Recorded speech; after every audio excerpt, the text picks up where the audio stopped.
Samārambām Jnāna Sammandācārya Madhyamām Asmadācārya Paryantāṃ Vande Guru Paramparām.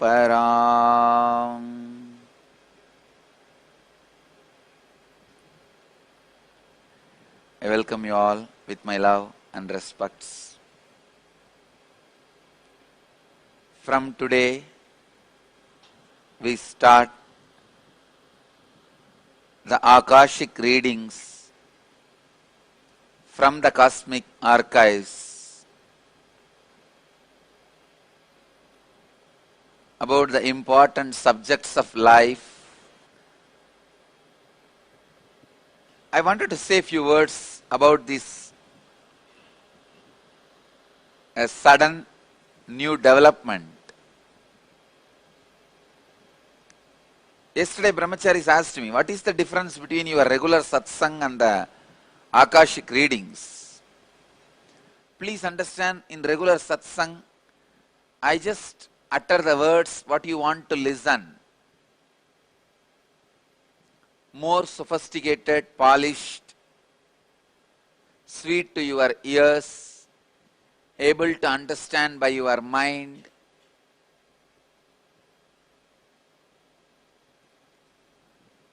Akashic reading is just as it is in the record, I am reading it out. In that, nobody is involved. Just the independent intelligence of the cosmos, the source of the creation, gives its expectations about your life, how the Creator feels the life should be, what for He created what He created, what for He is maintaining what He is maintaining, what for He is rejuvenating and refreshing what He is rejuvenating and refreshing. So in this, nobody is involved other than the ultimate, superior, the source of creation. And please understand, these readings are uneditable, unalterable. They cannot be edited, altered, manipulated. This is a command I give for the Nityananda mission, Nityananda Sangha, forever, forever. These unedited versions of the original format of these readings should be made to available to the whole world, free of cost, forever. Nobody has a right to comment on these readings. Nobody has a right to manipulate these readings. Nobody has a right to interpret, comment these readings. They are complete unto themselves. For anybody to live in tune with the cosmos, the Jivan Mukti, living enlightenment, does not need any special practice other than listening to these great readings again and again and again. When you listen to these great readings, naturally your negative logic is penetrated, broken, and these great truths settle in your inner space, and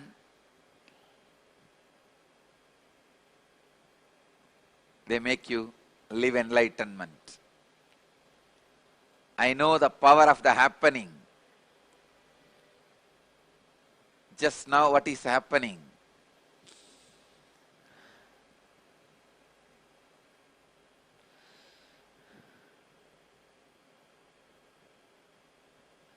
I thank Mahadeva for being so compassionate and graceful for offering his very book of heart to the whole world, letting all of us to read his book of heart, what he keeps in his heart as the most sacred secret knowledge.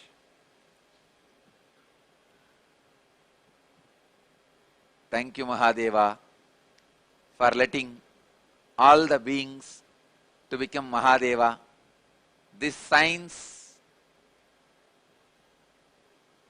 will make every heart which receives will become Shiva.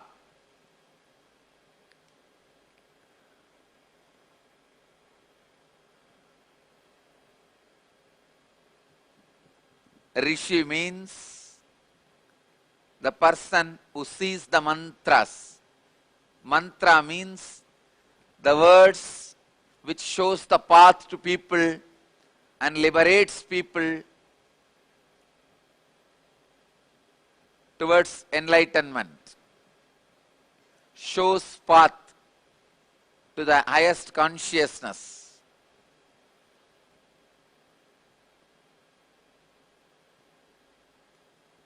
I can say now starts the real Nityananda Sangha and Nityananda mission.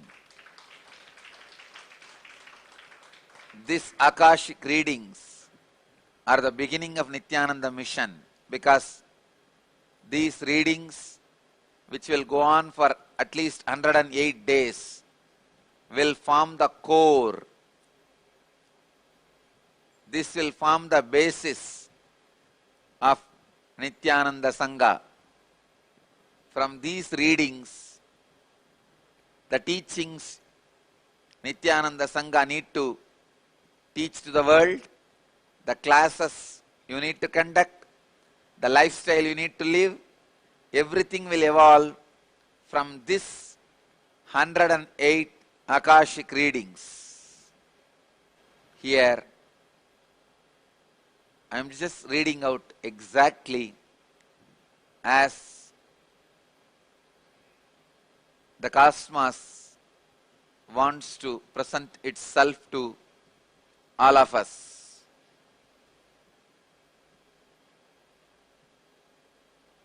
I promise there will not be any way, even the slight interpretation, interference, commentary, pollution, contamination from my side into these readings. Without any fear or greed, the source is opening itself to the whole world. Nityananda should never be claimed as the author or speaker of these readings. It is only channeled through the body of Nityananda. Let it be clearly told to the world. Let it be on record. I am not the speaker. I am not the owner of these words. These words cannot be copyrighted. A pure, sacred secrets of the spiritual world. It is the book of heart of the cosmos.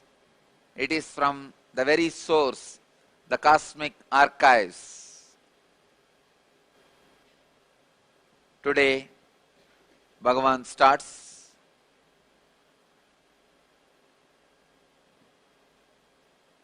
with the subject birth. Let him read out whatever he wants to read and utter. Then he will answer your questions also. So whatever Kalabhairava reads out in the morning will be the Shruti, the ultimate truths for life. Whatever he answers in the evening to your questions about direct day-to-day problems will be Smriti. living those great truths in your everyday situation, applying those great truths in your everyday situation.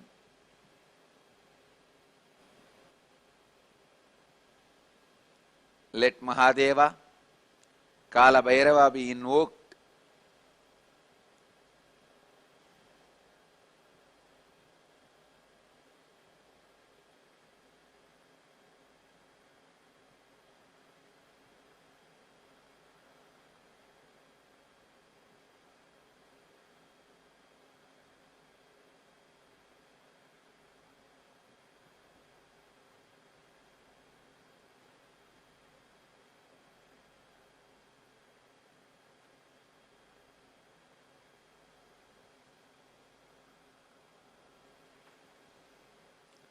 Shiva, Shiva, Shiva, Shiva, Shiva, Shiva, Shiva, Shiva, Shiva, Shiva.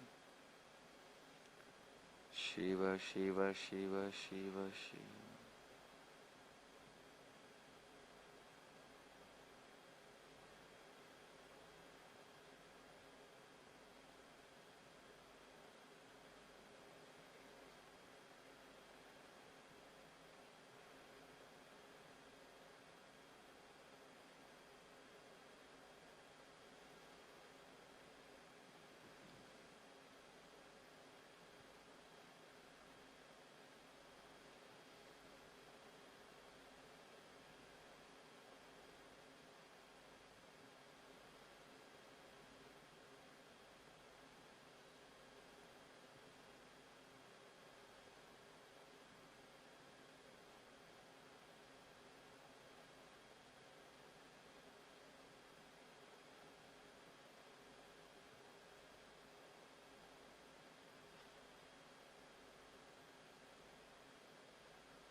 Namah Shivaya.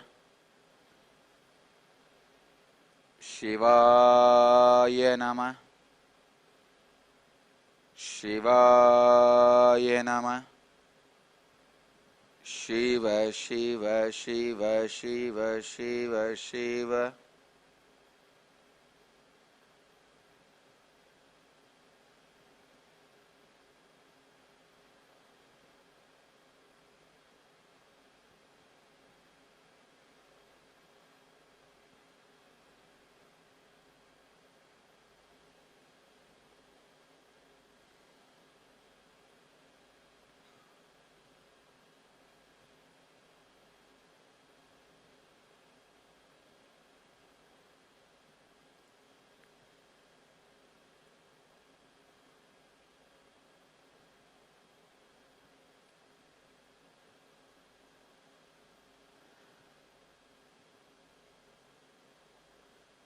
This is the readings from the Akashic records about birth. There is no such thing as birth exists. Every individual water drop in the ocean, when it moves by its very innate intelligence, visualizes it is born and separated from the whole. When it gets rid of the very root delusion, it is called enlightenment. The birth is not happening as human beings understand as the separation from the source. The source continues to exist as part of the part which thinks it is already become part from the source. Source participates completely with the part in every action, in every deed, in every step, in every behavior, in every moment, through its all-permeating penetration presence. The participation is never allows the separation of the part from the whole, so the part continues to be the part of the whole. The birth, as you understand, does not exist in the cosmos. Continuously, your movements, your desires creates different states of consciousness in you. Because of these altered states of consciousness like lust, anger, greed, fear, jealousy, competition, love, feeling of deprived, depression, because of these various experiences and the expressions, part starts feeling it is separated from the whole. The moment the part feels it is separated from the whole, it claims it has taken birth. So, the birth actually does not happen as you think. When a body comes out of another one body, it cannot be called as birth. Only when the individual awareness feels its independent existence, the birth begins. Birth is the beginning of the suffering, as the part forgets its source existence, connection and participation with the source. As the source relationship is forgotten by the part, the deluded suffering becomes the lifestyle from the moment of the birth.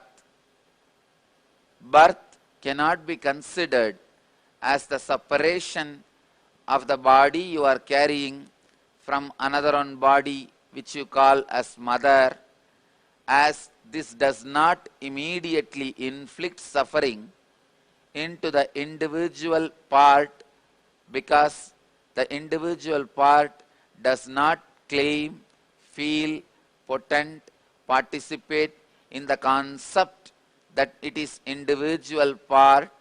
So, the truth exists as it is, even though the body is separated from the another one body which you may call as mother. The moment the individual consciousness feels the part is no more participating directly with the whole, that moment can be considered as birth. That moment indicates the individual's suffering beginning. It may get extended as long as that individual, that part feels it is independent existence from the whole existence. When the part remains as the part, it continues to create various forms of conscious states, and the various forms of conscious states creates the kaleidoscopic experience of this world for that individual part. When the individual part realizes its mistake of remembering itself from the whole, it relaxes into the whole. That moment is called enlightenment. In this deepest form of the truth, O the souls which feels deluded, you are separated, you are moved away from the whole, come back, remember, in the form of breathing, in the form of heat, in the form of your body, in the form of the thoughts penetrating into your system from the space.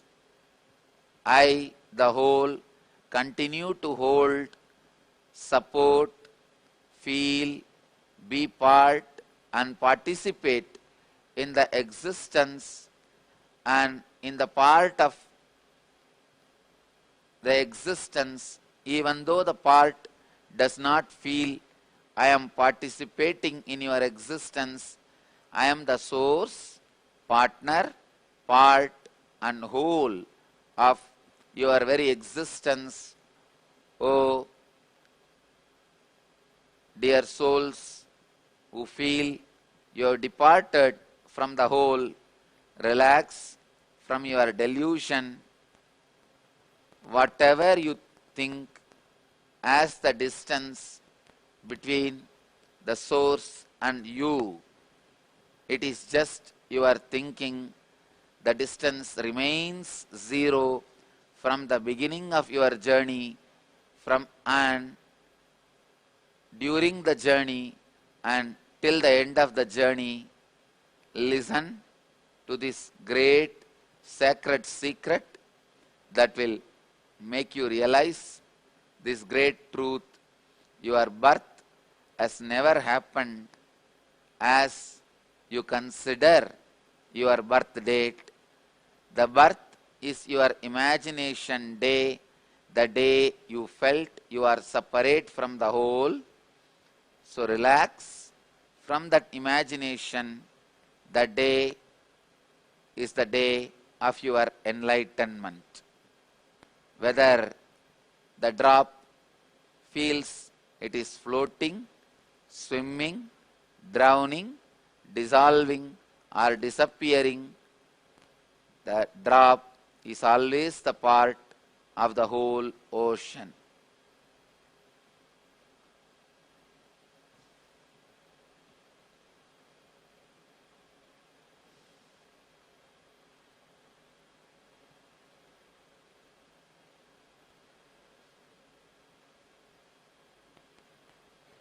Whenever you accept the greed to experience different states of your own being, whenever you are afraid of different states of your own being, you create different states of consciousness to fulfill your fear or greed. That is what you call waking state, dream state, deep sleep state, the fourth state, and the crisscrossing of all these four states. Crisscrossing of all these four states creates 16 states, and above all, the ultimate state is Turyadita, beyond all these four. In that you experience you are always, you were, you are, you will be part of the whole. And this realization is a mandatory basic necessity for the every soul which started feeling out of delusion it is separated from the whole. The birth, as you think, never happens. It is just the different states of consciousness creating the kaleidoscopic effect and showing you the universe and the world in a different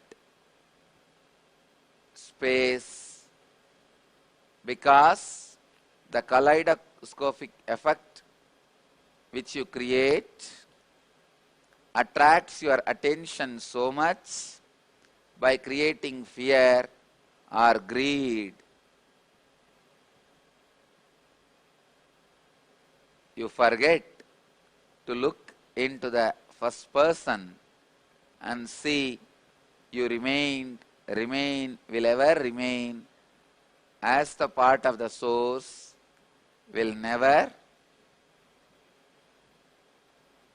can never move out of the source. The source exists in source. So where is the question of birth?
We have a few questions on birth.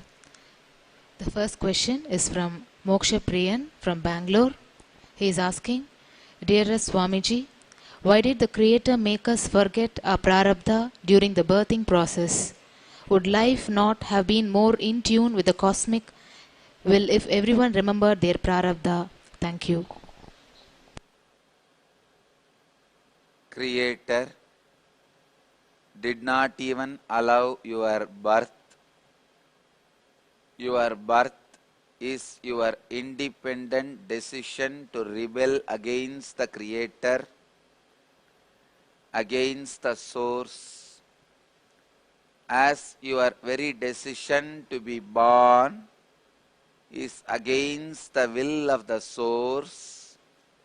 It is not the source which made you forget your prarabdha. It is your individual decision to deny every truth from the source. You just decided to deny the whole as completely. The part has decided to go against the whole and reject the whole completely, because it is your decision to shun away from all the truths of the whole. You decided to forget your prarabdha. Your prarabdha is nothing but the quickest, easiest, conscious experiences through which you can flow and reach the whole. And remember, you never were a separate part from the whole. So, it is not the Creator who made you forget your prarabdha. It is your strong, rebellious mind which decided to say no to the whole creation that made you forget the prarabdha Now, the more you accept the existence as it is, the more you accept the various kaleidoscopic experiences of different consciousness happens in you as it is, you will realize your prarabdha. This is the process Mahadeva wants to initiate all of you. I tell you all, by sitting for 21 days without moving from a place and witnessing all the different states of consciousness happening in your body and mind and inner space, you reach a space where prarabdha becomes seen, perceived, experienced directly by you.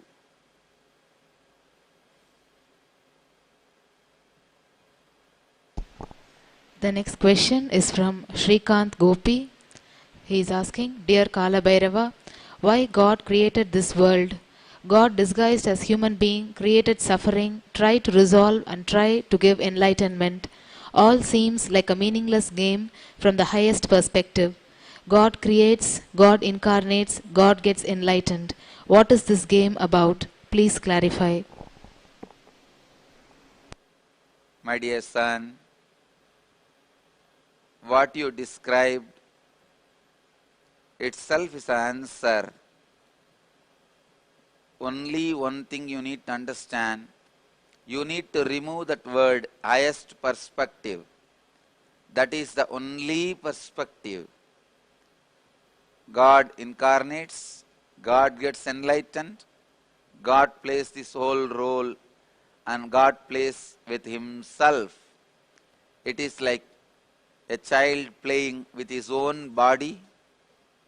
God is playing with his own body. It is not highest perspective. This is the only perspective. Realize that, my son, you achieved the true realization which I wanted to share with humanity.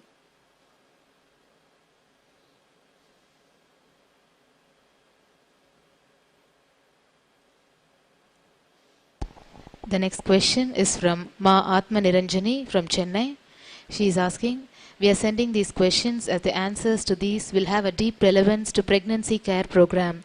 We would love Swamiji to speak on what happens when a pregnant lady seeks the blessings of an enlightened master. This would be of great help in bringing down enlightened souls. Thank you.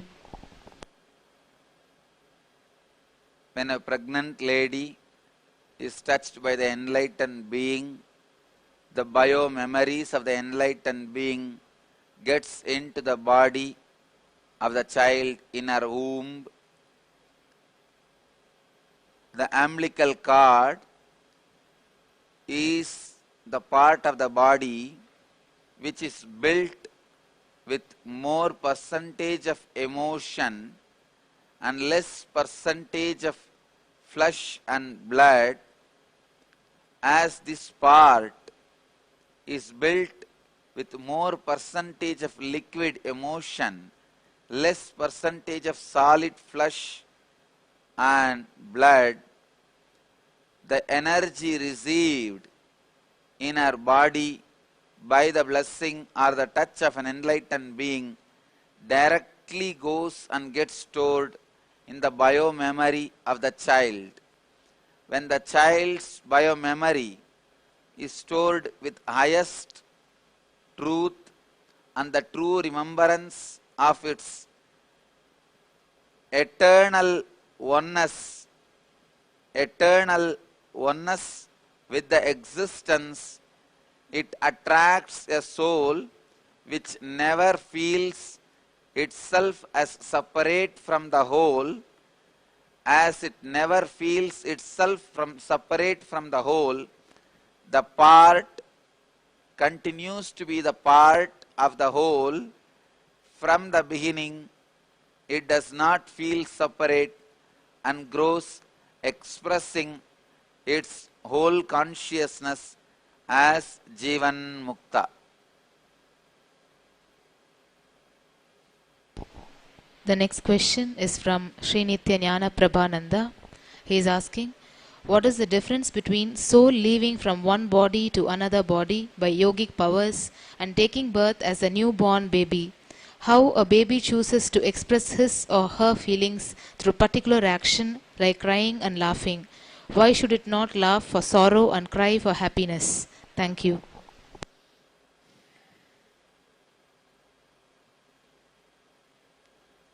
The ability to relax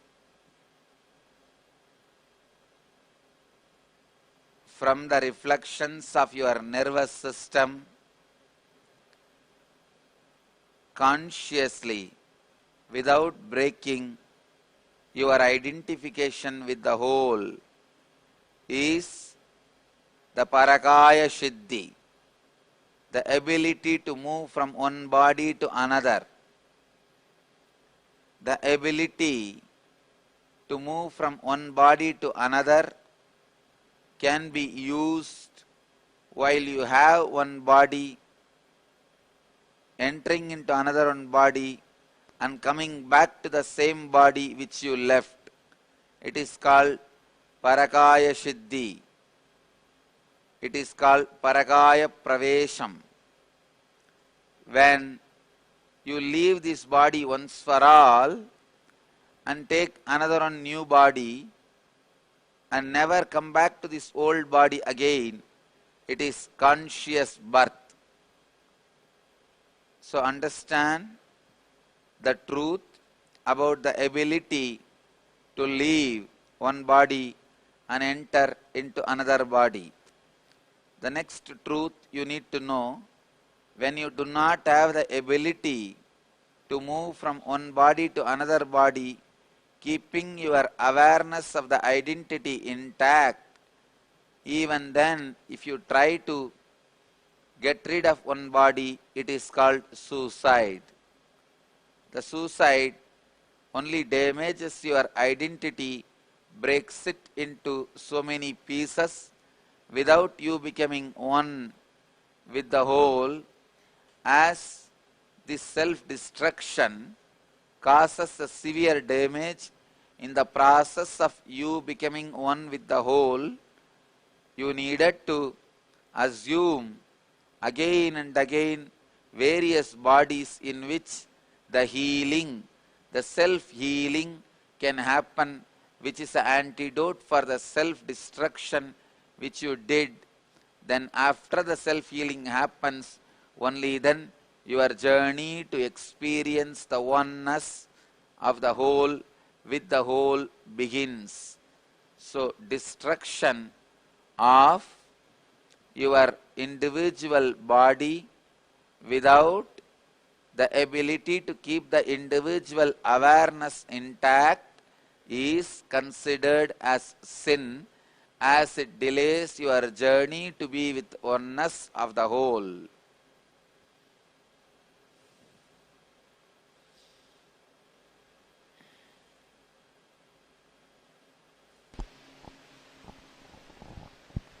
The next question is from Janani from Singapore.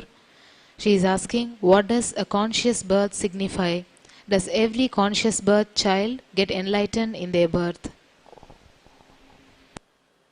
Every conscious birth is beginning of enlightenment. Once the conscious birth happens, enlightenment is not a big journey. It is only a choice. So usually all the beings with conscious birth enters into enlightenment. If not, they may choose to stay back in that very state and continue to have few more births out of their free will. But any conscious birth being is considered already on the fast track to enlightenment.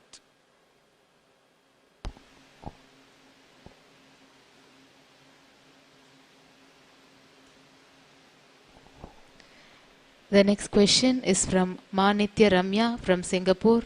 She is asking Nityanandam, why does a soul take a conscious birth?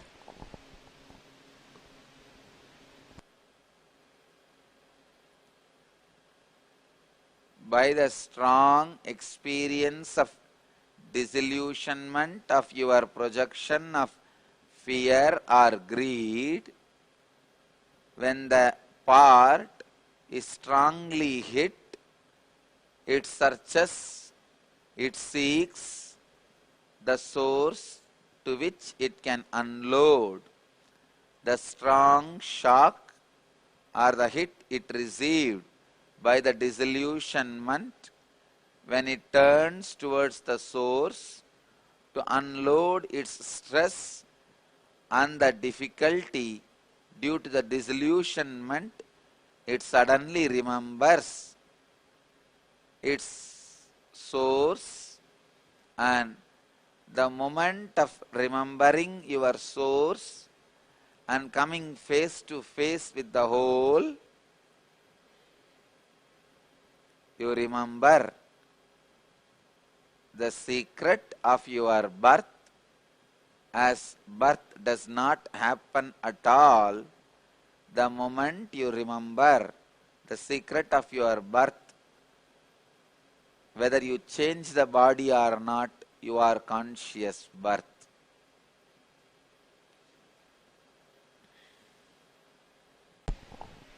The next question is from Jayalakshmi Bernard from Washington DC. Nityanandam, Swamiji and others have said that a soul does not enter a body until the first breath is taken at birth, but newborns are said to recognize the sound of their parents' or siblings' voices or recognize music that had been played to them in the womb. Also, when adults do therapeutic processes like rebirthing, they often remember events that happened when they were still in the womb, some trauma or stress that their parents were experiencing, or a comment that the unborn child was unwanted or a mistake, or the pleasure of being in the womb. If the unborn child is just tissue and not a being, how can it remember these things? Thank you. The unborn's experiences in the womb are the strong part of its biomemory. When it is in the womb of the mother, it is not just bunch of tissue.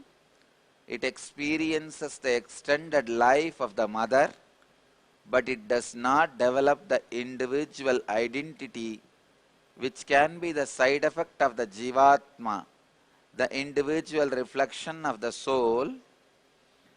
The individual reflection of the soul itself enters only when the child comes out of mother's body, as two individual reflection of the soul cannot exist in one body. Only after the separation, the individual reflection starts happening in his own body.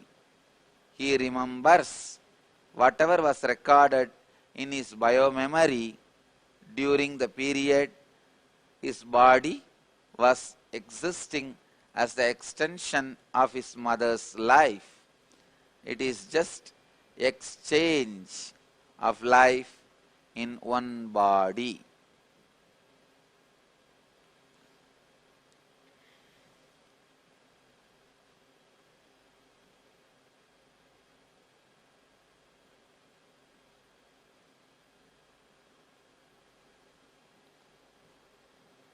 Namah Shivaya.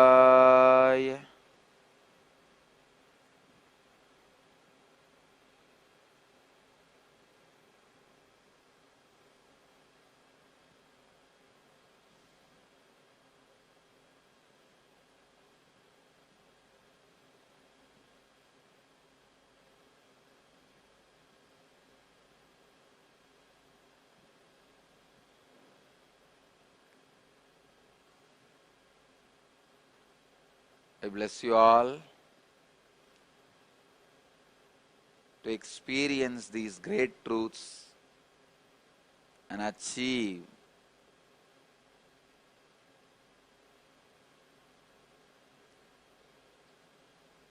the eternal bliss.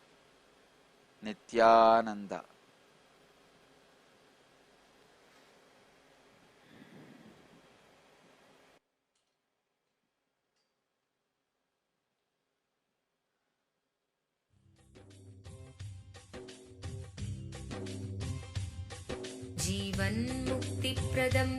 Paramahamsa Nityananda, a rare living incarnation, is named among the world's 100 most spiritually influential personalities today. Paramahamsa Nityananda has been placed alongside Dalai Lama, Nelson Mandela, Oprah Winfrey, Paulo Coelho and others by Mind, Body, Spirit, the world's top esoteric magazine from Watkins, London's oldest and largest bookstore.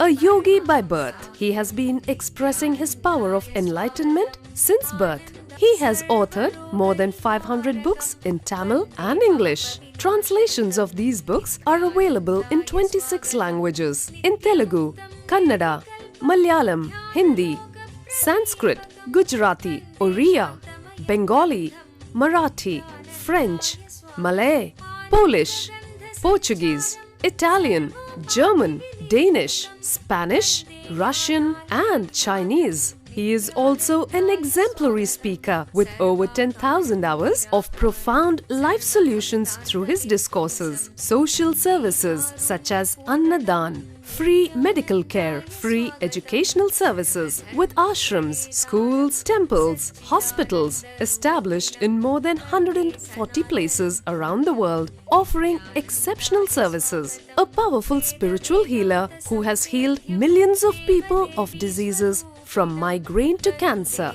A Kriya Yogi who has formulated Kriyas for physical health and mental well-being, benefiting thousands. A living master who offers practical solutions for our everyday problems. He is the founder and spiritual head of Nityananda Dhyanapitham, a spiritual powerhouse who has revived the sacred Vedic tradition by establishing Vedic temples in places like Los Angeles, San Jose, Seattle, Toronto, Ohio, Oklahoma, Phoenix, St. Louis, Malaysia, Brazil, Paris, Guadeloupe, Dallas, New York, New Jersey, Atlanta, Calgary, Vancouver, Singapore, and places in India like Bengaluru, Hyderabad, Tiruvannamalai.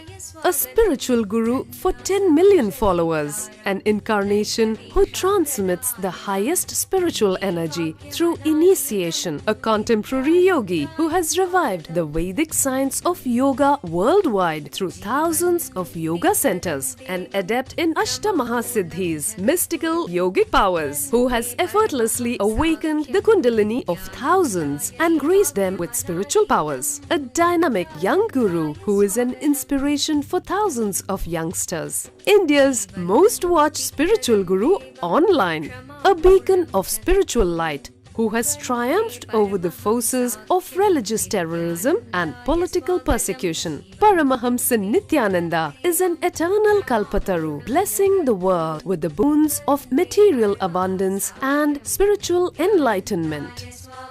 He is the 293rd pontiff of the world's most ancient Hindu organization, Madurai Adinam. Nityanandaya swagatam, anandanubhavaswadam, sarvaroga nivarakam, vande papa vinashaktam. Nityanandaya swagatam, nityamuktam nirvikalpam, dhyanaloka pradipakam, vande shantamayam bandham. Nityanandaya swagatam.